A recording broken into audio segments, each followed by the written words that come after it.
Hello and welcome to a new episode of Ancestral Healing with Alida. We are going to talk today about the main cause of suffering. We're going to talk about attachment. First, I want to tell you that today I'm going to explain to you some quotes, some extracts of the book called Attach: The New Science of Adult Attachment and How It Can Help You Find and Keep Love. This was written by Amir, Levine and Rachel Heller.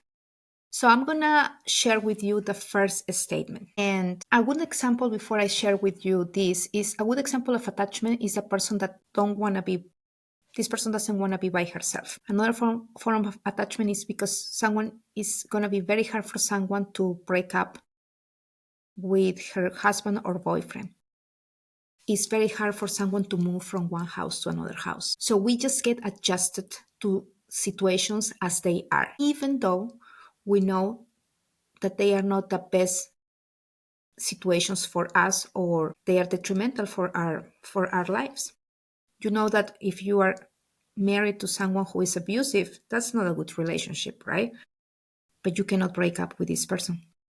You know that that job is a job that you are not happy with.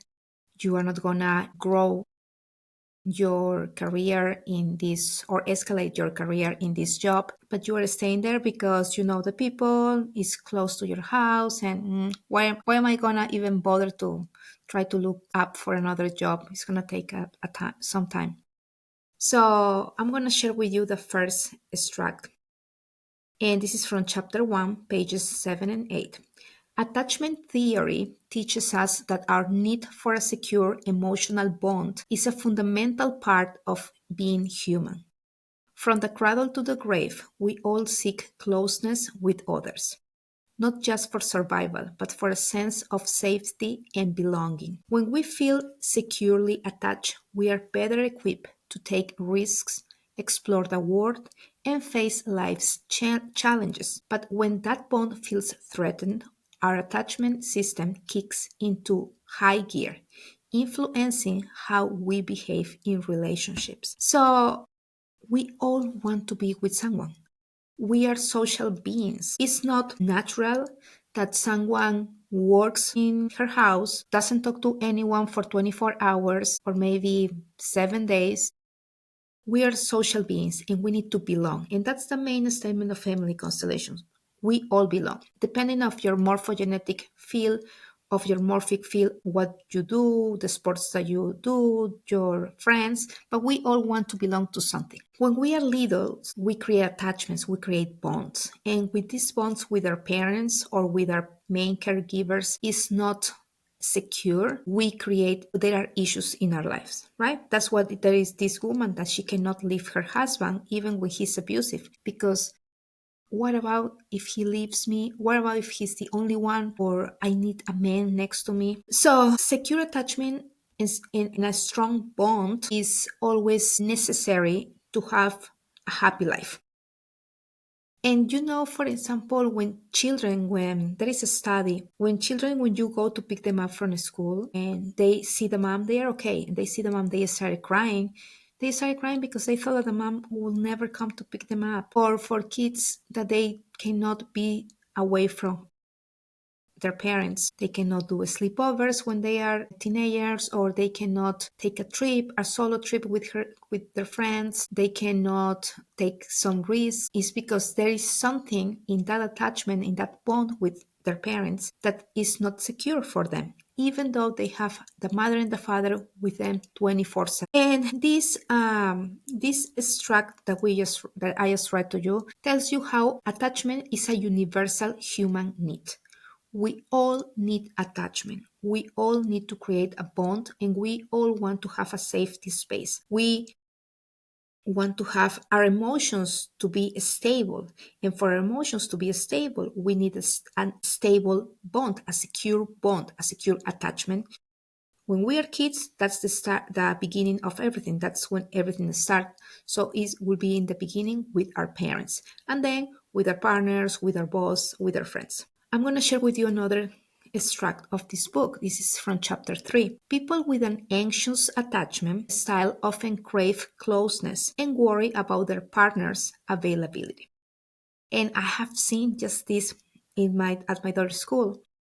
She has a friend. She has 3, 4 friends because it's a very small school. But one of the girls always pull one of the other girls to be with her. So if the other girl is talking to my daughter, the other one comes and just grab her. She wants to be next to her all the time.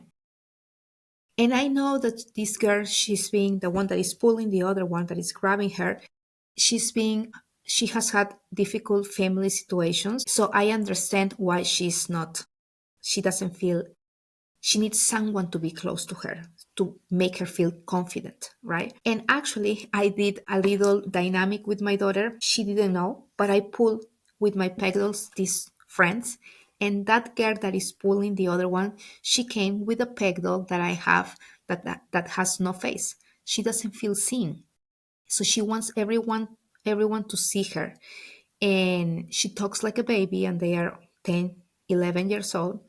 There is another one that I think that she has an energy that she's very mean. She's a good girl, but she acts very mean, and I can tell why. So anyway, that anxious attachment, I want you to be next to me. That anxious attachment is like, because you can leave me. I don't want to be alone, right? And that will be projected. Now this girl is 10 years old, but that will be projected when she has a partner, right? Can you imagine? She's gonna be like this with a partner. If you didn't text me, you didn't call me 10 seconds after I text you, or I called you like if nothing is done now. This hypervigilance stems from an inner working model that expects abandonment. On the other hand, those with avoidant attachment may push closeness away, valuing independence over intimacy, often because they have learned to suppress their need for connection. And I think that happened to me actually. And I think that I have said it before, I usually try to avoid the hugs. I can hug my friends, my daughter, but when it's connected to men in my relationships, I always have tried to avoid that closeness, right? Because at one point, I thought, in my perspective when I was little, that I felt abandoned in my life. So I don't want that closeness because I don't want to be rejected. I don't want to be hurt anymore. So now we're going to go for the track number 3. This is from chapter 7 from the same book. Healing an insecure attachment style starts with awareness. And awareness means, to me, that you see, I'm doing this. Now I see the pattern. I have been doing this since, let's say, that girl now she's 42. I've been doing this since I'm 10, 9 years old. I know what was happening with my life. That moment that you are aware of the situation, that the first step for you to heal. In fact, you are healing only by being aware. By recognizing your patterns, whether you cling too tightly or keep others at arm's length, you can begin to choose partners who foster security. Effective communication, like expressing needs clearly without fear, can rewire your attachment system over time, leading to healthier, more fulfilling relationships. So, when you try to see and be aware of why am I doing this, it's because you want to break a cycle. And what about if I tell you that this girl that we are giving this example, who is very sweet, but she has an insecure attachment, that something similar happened to her mom or to her grandmother, or it's been projected into her unconsciously. But also in her own present life, in her own experience, she has felt that way because of family dynamics. When she gets older, or even now, the mom can work for the mom and work, and it's gonna be helpful for her daughter. But also when she gets a little bit older, she can work that for herself because you don't want to project things in your partners, right? You it's not that you go into a relationship with your backpack full of trash and then you give it to your partner and say like, clean it up. That's not fair, and that's very unhealthy, and relationships won't last or won't be a happy relationship if we are pouring all of our trash towards our partners. There are another different examples that are going to show you how in my present life I create insecure attachments because something happened before. I don't have a secure bond, I don't have a secure attachment. For example, addictions like alcoholism, any addictions are insecure attachments. Weight gain, when someone is obese or very chubby, that's an insecure attachment, usually towards a man. And all the things will project. Yesterday I went to a meeting, to a gathering, and a woman said like, what would be good for insomnia? I cannot sleep. And yes, you wanna get the benefit of taking something so you can go to sleep. But what about if this person that probably was over 50, she cannot go to rest, fully rest and sleep because her mother was in a car accident when she was pregnant with her and she needs to be alert just in case something else happened. So you have to always try to go to the root cause of things. If we don't go to the root cause of the symptoms and the situations that we experience now, we are not going to be able to get deep healing. Buddhism talks a lot about attachments, and I don't practice Buddhism, but I align with a lot of things that they share. I think that attachment creates suffering because you will need to be flexible with things. And the more flexible we are, the less suffering we are going to have. And usually we are not very flexible. And I'm going to tell you that I have been learning to be more flexible. But before I had my daughter, I was the most unflexible person in the whole world. I will work out from literally from 5:23 that I get to the gym to 6:28, take a shower from 6:28 to 6:41, like exactly because I needed to control, because I needed to feel secure. So there are different ways and different dynamics that we can do in a family constellation session, one-on-one, to heal that bond, to make a secure attachment so you have a better present now.